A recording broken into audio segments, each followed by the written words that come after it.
నమస్తే, welcome to NSTV news. ముందుగా ముఖ్యాంశాలు. ఖమ్మం జిల్లా తిరుమాలయపాలెం మండలం పిండిప్రోలు గ్రామంలో పురాతనమైన ప్రాంతంగా పూర్వకాలమందు రాముడు నడయాడిన భూమిగా రామపాదం, బంగారు లేడిపాదం పూర్వీకులు గుర్తించగా భక్తి శ్రద్ధలతో నిత్యం పూజలు నిర్వహిస్తున్నట్లు, నూతనంగా గుడి నిర్మాణం చేయాలని, అందుకు భక్తులు సహకారం అందించాలని ఆ గ్రామ నివాసి రామభక్తుడైనటువంటి మరికంటి భూషయ్య కోరారు. అందరికీ నమస్కారం. పిండిపోలు గ్రామంలో మరి పూర్వకాలం నుంచి రాముల వారి యొక్క పాదాలు, లేడి పాదాలు ఇక్కడ ఆనవాలుగా ఉన్నాయి. మరి పూజలకి స్వామివారు నోచుకోవడం కోసం ఇక్కడ ఇబ్బందికరమైన వాతావరణం ఉంటే దేవాలయం నిర్మాణం చేయాలని మన భూషయ్య గారు సంకల్పించుకున్నారు. స్వామివారి స్వప్నంలో కనబడి మరి నిర్మాణం కావాలని కోరుకున్నారు. ఇక్కడ దేవాలయ నిర్మాణం చేసి స్వామివారికి ఘనంగా పూజలు నిర్వహించాలని, కళ్యాణం నిర్వహించాలనే సంకల్పంతో వీరంతా కూడా ప్రయత్నం చేస్తున్నారు. ఆ ప్రయత్నానికి మరి భగవద్బంధువులందరూ కూడా సహకరించి శ్రీరామనవమి కల్లా జరగబోయే కార్యక్రమాల్లో మీరందరూ కూడా భాగస్వాములై స్వామివారికి కృపకు పాత్రలు అవుతారని ప్రార్థిస్తూ మరి ఈ గ్రామానికి మిమ్మల్ని ఆహ్వానిస్తున్నాం. ఈ దేవాలయ నిర్మాణానికి ఇంకా కొన్ని పనులు ఉన్నవి. ఆ పనులు కావాల్సిన నిధులు, సదుపాయం, అవకాశం కోసం వీళ్ళు ప్రయత్నం చూస్తున్నారు. కాబట్టి అందరూ కూడా గమనించి స్వామివారి యొక్క దేవాలయ నిర్మాణానికి సహకారం అందిస్తారని మనస్ఫూర్తిగా కోరుకుంటున్నాము. పిండిపోలు గ్రామం, నా తిరుమలపాలెం మండలం. నా పేరు మడికంటి భూషయ్య. ఈ 1000 సంవత్సరాల కానించి ఈ రాములవారి పాదం అని 4 గోళ్ళ జనానికి ఎరక. అందరూ కూడా చూసుకుంటూ పోయేది, మామూలుగా కొబ్బరికాయ కొట్టేది, పసుపు కుంకుమ వేసుకునేది, అట్లా నడిపించేది. అయితే ఈ పెద్ద రోడ్డు వచ్చినాక మొత్తం బూడిపోయినాక నాకు ఆలోచన వచ్చింది. ఆలోచన వచ్చి ఆ భగవంతుడు నాకు కళలో చెప్పిండు. నేను 30 సంవత్సరాల నుంచి ఆ భగవంతుని భక్తి మీద ఉంటా. సరిగా ఎందుకైనా మంచిది, భూములు ఉన్నాయన్నమాట రావు, డబ్బు ఉన్నాయన్నమాట రావు. సరే ఆ భగవంతుడికి కట్టిద్దామని నా కోరిక ఉండి ఎవరి అండలేకోకుండా ఒక్కరిని మొదలుపెట్టి నడిపిస్తాను. సరిగా దాతలు కూడా చాలామంది సాయం చేస్తారు. చిన్నలు కానీ పెద్దలు కానీ అందరూ కూడా ఎవరిని అడిగినా ఇవ్వకుండా చందాలు ఇస్తారు. మంచిగానే నడిపిస్తాను. గుడి కూడా శ్రీరామాలయం వారికి ప్రతిష్ట, కళ్యాణం మొత్తం కూడా జరుపుదాం అనుకొని మొదలుపెట్టడం జరుగుతుంది. మొత్తం రాములవారి పాదం, లేడి పాదం. ఇక్కడ ఈ పిండిపోలు గ్రామంలో పూర్వకాలం నుంచి కూడా రామాలయం అనేది లేనందుకు ఈ గారికి వచ్చిన ఆలోచన మంచిదే. ఈ రాములవారి ఆలోచన కళలో వచ్చి చేయిస్తుంది కాబట్టి మన అందరి సపోర్ట్ కూడా ఉండాలని కోరుకుంటూ, ఇంకా మనకు తెలిసిన వాళ్ళందరూ కూడా సపోర్ట్ చేయాలని మా యొక్క విజ్ఞప్తి. చిత్తూరు జిల్లా బంగారుపాలెం మండలం మొగిలి గ్రామంలో వెలిసియుండు శ్రీ కామాక్షి సమేత మొగిలీశ్వర స్వామి దేవస్థానమునకు సంబంధించిన హుండీల లెక్కింపు కార్యక్రమం బుధవారం చిత్తూరు దేవాదాయ శాఖ తనిఖీదారు ఎస్ శ్వేతావారి పర్యవేక్షణలో ఆలయ వంశ పారంపర్య ధర్మకర్త ఎంబి విజయ్ కుమార్, కార్యనిర్వహణ అధికారి ఏ మునిరాజు వారి ఆధ్వర్యంలో హుండీ లెక్కింపు కార్యక్రమం నిర్వహించడం జరిగినది.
నిర్మల్ జిల్లా వ్యాప్తంగా బుధవారం ఇంటర్మీడియట్ వార్షిక పరీక్షలు అత్యంత కట్టుదిట్టమైన ఏర్పాట్ల మధ్య ప్రశాంతంగా ప్రారంభమయ్యాయి. పరీక్షల తొలి రోజు జిల్లాల్లో 95.70% హాజరు నమోదైనట్లు అధికారులు వెల్లడించారు. నిర్మల్ పట్టణంలోని శాంతినగర్లో గల ప్రభుత్వ జూనియర్ బాలబాలికల కళాశాలల్లోని పరీక్షా కేంద్రాలను జిల్లా కలెక్టర్ ఆకస్మికంగా తనిఖీ చేశారు. ఈ సందర్భంగా ఆమె పరీక్ష గదులను సందర్శించి విద్యార్థులకు కల్పించిన వసతులను పర్యవేక్షించారు.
నిర్మల్ జిల్లా బైన్సా పట్టణంలోని ఐలమ్మ గద్దె వద్ద ఎస్సీ, ఎస్టీ, బీసీ రజక సంఘాల ఆధ్వర్యంలో చాకలి పసిబిడ్డను చంపిన దుర్మార్గులను కఠినంగా శిక్షించాలని ప్లకార్డులతో నిరసన తెలియజేయడం జరిగింది.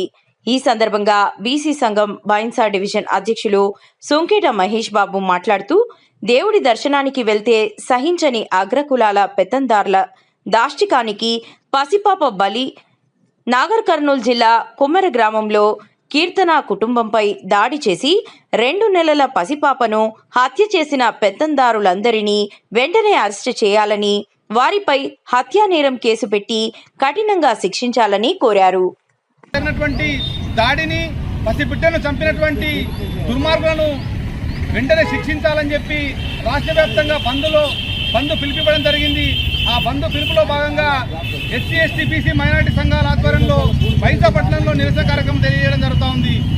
ఏదైతే నాగర్ కర్నూలు జిల్లాలో మరి రజకులను ఏదైతే దేవుని గుళ్ళకు వెళ్ళినప్పుడు మీరు గుళ్ళకు రాకుండా ఉండొద్దని చెప్పి అత్యంత దుర్మార్గంగా ఎందుకు వచ్చారు మీరు అని చెప్పి అత్యంత నీచంగా మాట్లాడుతూ ఆ రజకుల పైన దాడి చేయడం అటువంటి దుర్మార్గమైన విచార దాహంతో మీరు చేసినటువంటి ఈ కుట్ర ఏదైతే ఉందో కేవలం రజకుల పైన జరుగుతున్నటువంటి దాడిని ఈరోజు దేశవ్యాప్తంగా ఉన్నటువంటి ప్రతి ఒక్కరూ కూడా అందరు స్పందిస్తూ ఉన్నారు. ఈ సమాజం ఎక్కడికి వెళ్తుందని చెప్పి ఈరోజు అడుగుతా ఉన్నాము. ఒక పక్క పసిపాపను పునర్వికను కాపాడుకోవడం కోసము ప్రజలందరూ సమాజంలో ఉన్నటువంటి ప్రతి ఒక్కరూ చిన్న పెద్ద ముసలి ముత్క చూడకుండా అందరూ కూడా సాయం చేస్తూ ఉన్నారు. అలాంటిది ఒక పసిబిడ్డను అత్యంత దారుణంగా తన్ని చంపేసినటువంటి దుర్మార్గుల పైన పోలీసులు ఎందుకు చర్యలు తీసుకోవట్లేదని చెప్పి మేము ఈరోజు రజక సంఘంగా మనం డిమాండ్ చేస్తూ ఉన్నాము. అయితే ఈ రాష్ట్రంలో జరుగుతున్నటువంటి ప్రతి ఒక్క అన్యాయానికి కూడా ప్రజలందరూ కూడా సహాయ సహకారాలు అందిస్తూ ఉన్నారు. ఈరోజు చాకలి కులస్తుగా ఉన్నటువంటి వాళ్ళందరిపైన జరుగుతున్నటువంటి దాడిల పైన మేము ఒకటి డిమాండ్ చేస్తూ ఉన్నాము. వెంటనే ఆ నిందితులను 8 మంది రెడ్డిలను అరెస్టు చేయాలని చెప్పి, అదేవిధంగా వాళ్ళ కఠిన శిక్ష విధించాలని చెప్పి, సమాజంలో జరుగుతున్నటువంటిది మనమంతా కూడా కులము అనేటువంటి ఏదైతే ఉందో అది గడప లోపలనే కులము, గడప దాటితే అంత హిందువులని చెప్పుకుంటా ఉన్నారు. మరి ఈరోజు ఎక్కడ పోయింది హిందూ సమాజం అంతా కూడా, ఇక్కడ పోతుంది మన సమాజం అంతా కూడా అని చెప్పి విషయం గుర్తు చేయాల్సిన అవసరం ఉంది. అదేవిధంగా చాకలు అంటే చిన్న చూపు, చాకలి బిడ్డ అంటే ఈరోజు పుట్టింటి బిడ్డ అని చెప్పినటువంటి విషయాన్ని మేము గుర్తు చేస్తూ ఉన్నాము. ఎందుకంటే చాకలి కులస్తులు ఈరోజు మీ మైల బట్టలు తీసినటువంటి వాళ్ళు, మీ తల్లి చెల్లి పిల్ల ఉన్నాము. వీళ్ళు ఏదైతే మీరు ఈరోజు వస్తూ ఉన్నారో ఆ ప్రతి కుటుంబానికి కూడా మేము ఆసరగా నిలబడి ఉంటే తప్ప ఈరోజు మీరు గౌరవంగా తిరుగుతున్నటువంటి పరిస్థితి కనబడతా ఉంది. అలాంటి బిడ్డలని ఈరోజు మీరు తల్లి చంపేసేటువంటి పరిస్థితికి తీసుకొస్తున్నారంటే ఈ సమాజం ఎడిపోతుందని చెప్పి విషయాన్ని అర్థం చేసుకోవాల్సినట్టు అవుతుంది. కుల పిచ్చితోటి, కుల అహంకారంతో ఈ రెడ్డి సమాజం ఏదైతే అక్కడ చేసినటువంటి దుర్మార్గం ఏదైతే ఉందో దాన్ని మేము తీవ్ర స్థాయిలో ఖండిస్తూ ఉన్నాము. వెంటనే దీనిపైన విచారణ జరిపి వాళ్ళందరికీ న్యాయం చేయాలని చెప్పి, అదేవిధంగా బాధితులకు సంబంధించినటువంటి వాళ్ళందరికీ కూడా భద్రత కల్పించాలని చెప్పి కూడా మేము ఈ సందర్భంగా డిమాండ్ చేస్తూ ఉన్నాం. సోన్ మండలంలోని పలు గ్రామాలలో అకాల వర్షాలు, వడగళ్ల వర్షం వల్ల నష్టపోయిన మొక్కజొన్న పంటను బీజేఎల్పీ నేత ఎమ్మెల్యే ఏలేటి మహేశ్వర్ రెడ్డి పరిశీలించారు. మండలంలోని సోన్, కుచన్పల్లి, బొప్పారం, న్యూ వెల్మాల్ గ్రామాలలో నేల కొరిగిన మొక్కజొన్న పంటను పరిశీలించారు. సుమారు ఒక సోన్ మండలంలోనే 1000 ఎకరాల పైనే పంట నష్టం వాటిల్లిందని పేర్కొన్నారు. రాష్ట్ర ప్రభుత్వం ప్రతిసారి నివేదికలు తెప్పించుకోవడం తప్ప ఇప్పటి వరకు ఏ ఒక్క రైతుకు కూడా నష్టపరిహారం చెల్లించలేదని అన్నారు. తక్షణమే రాష్ట్ర ప్రభుత్వం నష్టపోయిన ప్రతి రైతును ఆదుకునేలా చర్యలు చేపట్టాలని కోరారు.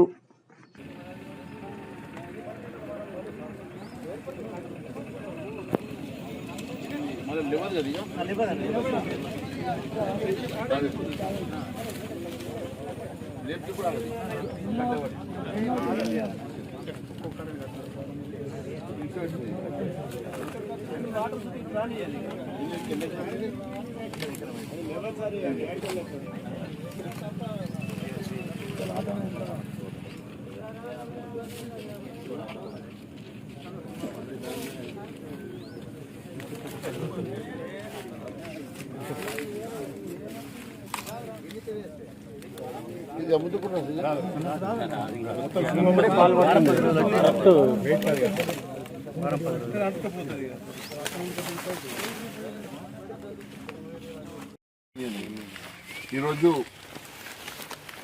నిర్మల్ నియోజకవర్గంలో అత్యధికంగా మొక్కజొన్న క్రాప్ డ్యామేజ్ ఇక్కడ జరిగింది. ముఖ్యంగా సోన్ మండలంలో దాదాపు 690 ఎకరాలు మరి ఎన్యూమరేషన్ చేసి అధికారులు మరి లిస్ట్ ఇచ్చారు. కానీ ఫీల్డ్లో చూస్తే దాదాపు 1000 ఎకరాల పైన ఒక సోన్ మండలంలోనే క్రాప్ డ్యామేజ్ జరిగినట్టుగా కనపడుతున్నది. నేను ఈరోజు గౌరవ ముఖ్యమంత్రి గారిని ప్రభుత్వాన్ని అడుగుతూ ఉన్నాను. గతంలో కూడా ఈ రకమైనటువంటి డ్యామేజ్ జరిగినప్పుడు ఎన్యూమరేషన్ చేయించి మరి వారికి క్రాప్ డ్యామేజ్ కంపెన్సేషన్ ఇవ్వలేదు. మరి ఈ రకంగా ప్రతి సీజన్లో ఏదో ఒకసారి ఈ రకమైనటువంటి డ్యామేజ్ జరుగుతున్నప్పుడు కూడా రాష్ట్ర ప్రభుత్వం ఆదుకోవడం లేదు. ఒకవైపు మరి రైతు బంధు రావడం లేదు, రుణమాఫీ పూర్తిగా జరగలేదు. మరి గత సంవత్సరం కూడా మరి అధిక వర్షాలతో జరిగినటువంటి క్రాప్ డ్యామేజ్కి కంపెన్సేషన్ రాలేదు. మరి ఇప్పుడు కూడా అకాల వర్షం వల్ల మరి కేవలం బొక్కే మండలంలో దాదాపు 1000 ఎకరాల డ్యామేజ్ జరిగితే మరి అధికారులు చెప్పిన దాని ప్రకారం కూడా 690 ఎకరాల మరి క్రాప్ డ్యామేజ్కి మరి కంపెన్సేషన్ ఇప్పటి వరకు మరి ఎన్యూమరేషన్ చేస్తూ ఉన్నారు. కానీ మరి దీనికి వెంటనే క్రాప్ డ్యామేజ్ కంపెన్సేషన్ ఇవ్వాలని మరి మేము డిమాండ్ చేస్తూ ఉన్నాము ఖచ్చితంగా. ఎందుకంటే చేతికొచ్చినటువంటి పంట రైతులకు లక్షల రూపాయల నష్టం జరిగింది. పెట్టుబడి మరి వాళ్ళు చేతికొచ్చిన పంట ఈరోజు చేతులకు రాకుండా మరి వాళ్ళు అమ్ముకోకుండా ఈరోజు నష్టం జరిగింది. మరి వారి పెట్టుబడి కూడా నష్టం జరిగింది.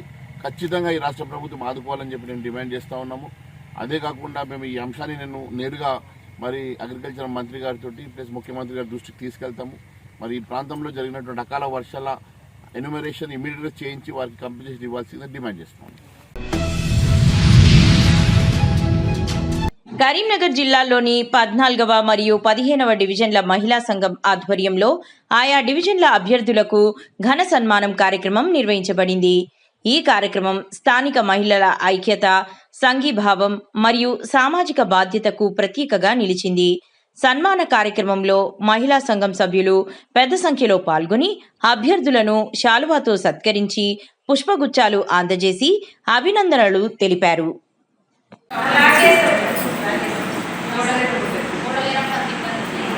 అందుకే ముందు ఫస్ట్ వాష్రూమ్స్ వాష్రూమ్స్ అందరూ యూజ్ చేస్తారు, ఇవ్వలేదు అర్థం అని చెప్పేసి మళ్ళీ దారుణంగా బయట వాళ్ళు అందరూ అదే పని చేస్తారు. ఇప్పటికీ గోడ చిన్నదైనందుకు ఈ గోడ వాల్ చిన్నది ఉంది, అట్లా వేసి రావడం అంటే జరుగుతుంది. అక్కడ 2-3 సార్లు నేనే వచ్చాను. అట్లా పద్ధతి కాలేదు రాకండి.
నేను విప్పల సాయి 15వ డివిజన్ కార్పొరేటర్. ఇక్కడ మా చింతకుంట గ్రామం నుంచి మహిళా మండలి వాళ్ళు ఆహ్వానించి సన్మానం చేయడం జరిగింది. నేను అండగా ఉండి చూసుకుంటాను. ఇంకా ఈ బిల్డింగ్లో, ఈ మహిళా మండలి బిల్డింగ్లో కొంచెం టాయిలెట్స్ అవి ఇబ్బందిగా ఉన్నాయి. నేను తప్పకుండా నేను చేయిస్తాను. అందరికీ థ్యాంక్ యూ. సమావేశానికి వచ్చిన 14-15 కార్పొరేటర్లకి ధన్యవాదాలు తెలుపుతున్నాను. 14-15 డివిజన్ కార్పొరేటర్లకి నా కృతజ్ఞతలు. ఆహ్వానించిన మేము కార్పొరేటర్ను వచ్చడానికి మా కృతజ్ఞతలు.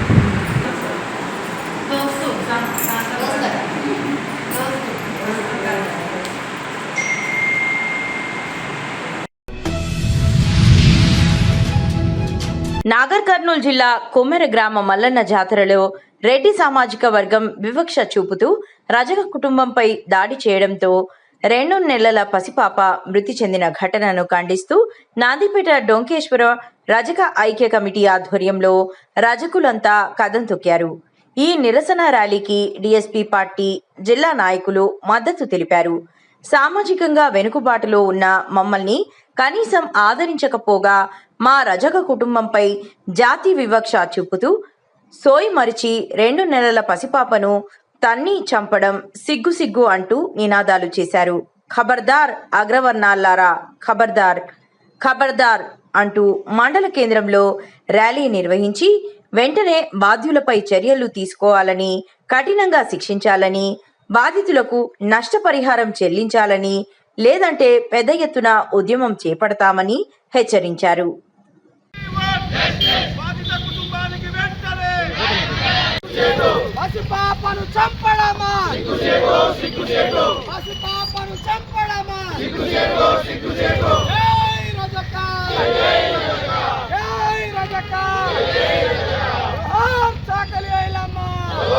మొన్న జరిగిన హత్యాకాండ, నాగర్ కర్నూల్ కుమ్మెర గ్రామంలో జరిగినటువంటి హత్యాకాండకు రాష్ట్ర వ్యాప్తంగా నిరసనలు జరుగుతూనే ఉన్నాయి.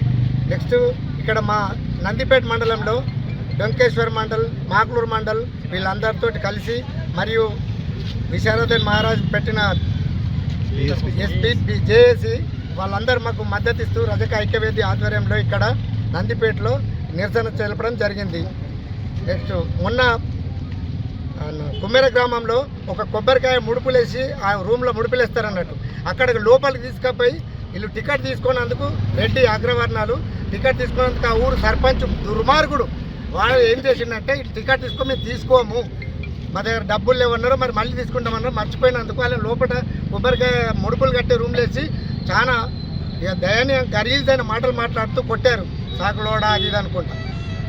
నెక్స్ట్ బయటకు అక్కడ తోపులాటలో నా పిల్లని వాళ్ళ కాళ్ళ మీద పెడితే అట్లనే తొక్కేసారు వాళ్ళు. దీనికి అందరికీ ఆ స్టేట్లో ఎవరికి తెలకనిమంది మన విశారదన్ మహారాజ్ పై ఫస్ట్ స్టార్ట్ చేసింది ఆయననే. ఇంతవరకు ఏ పార్టీ పోలే, నా బీజేపీ పోలే, బీఆర్ఎస్ పోలే, కాంగ్రెస్ సిగ్గుచేటు. సీఎం సొంత ఉమ్మడి జిల్లా పక్కనే ఉన్నది.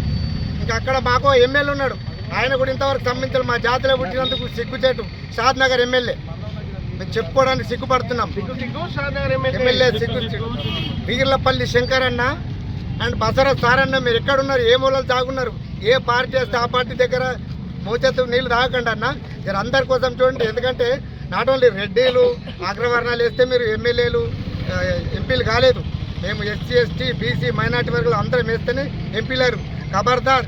మరీ బీజేపీ ఎలక్షన్లో రాగానే మన దేవుళ్ళ గురించి చెప్తారు. మేము కామా, మేము కూడా ఇదవుతున్నాం కదా.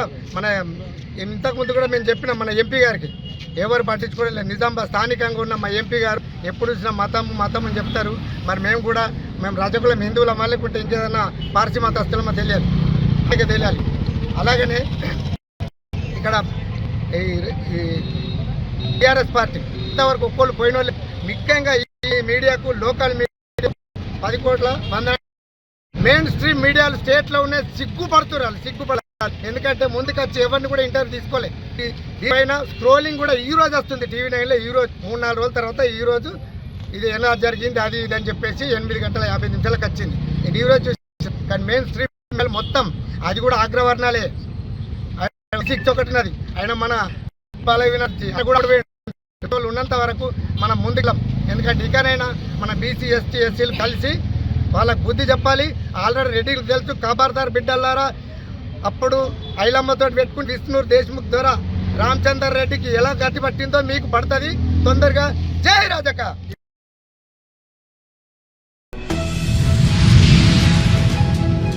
నిజామాబాద్ జిల్లా నవీపేట మండలం మద్దేపల్లి గ్రామంలో ప్రధాన రహదారి యందు చెత్తను వేసి మంట పెట్టడం వల్ల ప్రయాణికులు, వాహనదారులు, పాదచారులు ఎంతో ఇబ్బందులకు గురవుతున్నారని వాపోతున్నారు.